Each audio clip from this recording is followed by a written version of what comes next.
As you know, the previous 3 weeks has been known as the dire straits. That's from the 17th of Tammuz to the 9th of Av, which was last Shabbat, was the 9th of Av. Amazingly, last Shabbat was the exact day Nebuchadnezzar destroyed the temple.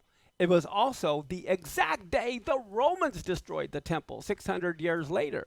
It's also the exact day the spies brought the bad report. Okay, 17th of Tammuz is when they worshiped the golden calf. So these last 3 weeks have just been a horrible time of fasting and prayer for Israel. But as I said, that's when Nebuchadnezzar destroyed the temple. That is when Rome destroyed the temple. But now, what is going on is this. Now begins the Sabbaths of consolation. The month of Av means dad. No one likes getting punished by dad, but he does it for our good. And so now comes what's called the Sabbaths of Comfort, where the Haftarah portions, or the portions of the prophets that go with it, today is Vayet Kanan, the first consolation.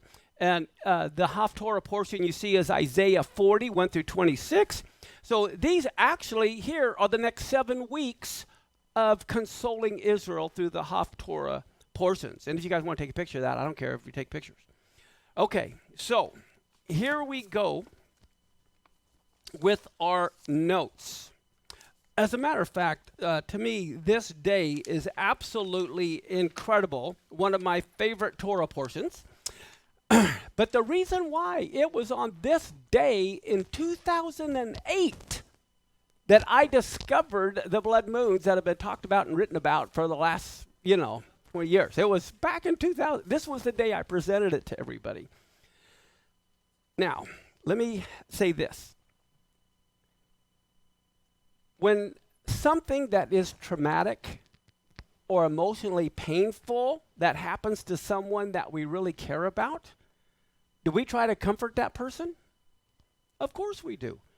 We offer words of consolation. We offer words of sympathy. We always try to point to the bright side. We try to lift up that person's spirits by talking about the future. Okay? That's what this Sabbath is all about. Israel has been through trauma. Now, I don't have this verse on your notes, but it just comes to my mind. In Romans chapter 12, it says, Romans 11 is all about Israel, being grafted into Israel, Romans 11. The very next chapter 12 says, rejoice with those that do rejoice, and then weep with those that weep. So what that means is, during the last 3 weeks, and then the 9th of Av, while they're fasting and praying and asking for God's forgiveness, how much more for the non-Jews that are grafted into Israel? If we really love Israel, we're going to want to be comforting them. Does that make sense? Okay. And so this next 7 weeks, all of the non-Jews, we should be studying the consolations.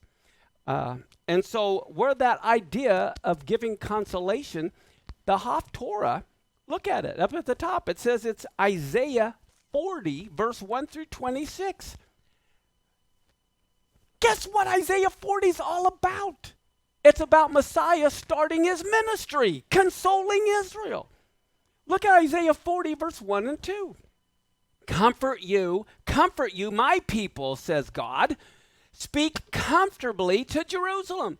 Cry to her that her warfare is accomplished, her iniquity is pardoned, for she has received of the Lord's hand double for all her sins. Wow. And this is always read every year after the 9th of Av, after they've been, in all this trouble with dad. Now we're to speak comfort to them. Look at Psalms 137, verse 1 and 2. This is written while they were in Babylon. It says, by the rivers of Babylon we sat down, we wept when we remembered Zion. We hung our harps upon the willows in the midst thereof.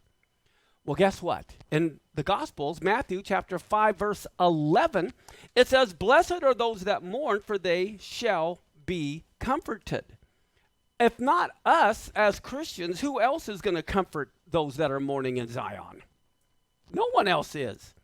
And then I have here right after Romans 11, where God tells us we're grafted in, it's chapter 12, verse 15, that we're to rejoice when they rejoice and weep when they weep. So this is why we have to be on the biblical calendar, so we know when Israel's rejoicing. We know when they're weeping.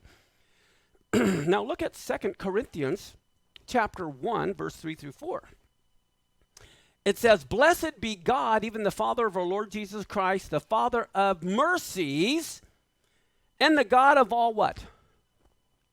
"Who comforts us in all of our tribulation, that we may be able to comfort them which are in any trouble by the comfort wherewith we ourselves are comforted of God." You can't comfort somebody if you've never really been in trouble yourself and have been comforted. How do you relate? How often does something tragic happen and you try to offer comfort and they say, "You don't understand. You have no clue what it's like to lose a child, have your house burned down." I mean, you want to give comfort, but a lot of times you know those people can't really relate because they haven't been through it, okay? Until you've had God comfort you, how can you offer God's comfort to someone else? But I tell you what, though, the good thing is this is why we're all dysfunctional. We're all a mess. But that's a good thing, because then God can comfort us, and then we have something to offer other people. Lamentations is read every year on the 9th of Av. This is where Jeremiah is lamenting the destruction of Jerusalem. And it says concerning Jerusalem, "She weeps sore in the night. Her tears are on her cheeks. Among all of her lovers, she has no one to comfort her. All of her friends have dealt treacherously with her, and they have become her enemies." Wow. Have you ever had a friend who you thought was a friend become an enemy? Oh my goodness. And then what's interesting here in verse 9, it goes on to say she has no one to comfort her. Absolutely no one.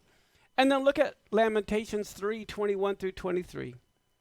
It says, "This I recall to my mind, therefore I do have hope. Surely the Lord's mercies are not consumed. Surely his compassions don't fail. They are new every morning. Great is your faithfulness." How many of you are glad that God is merciful and compassionate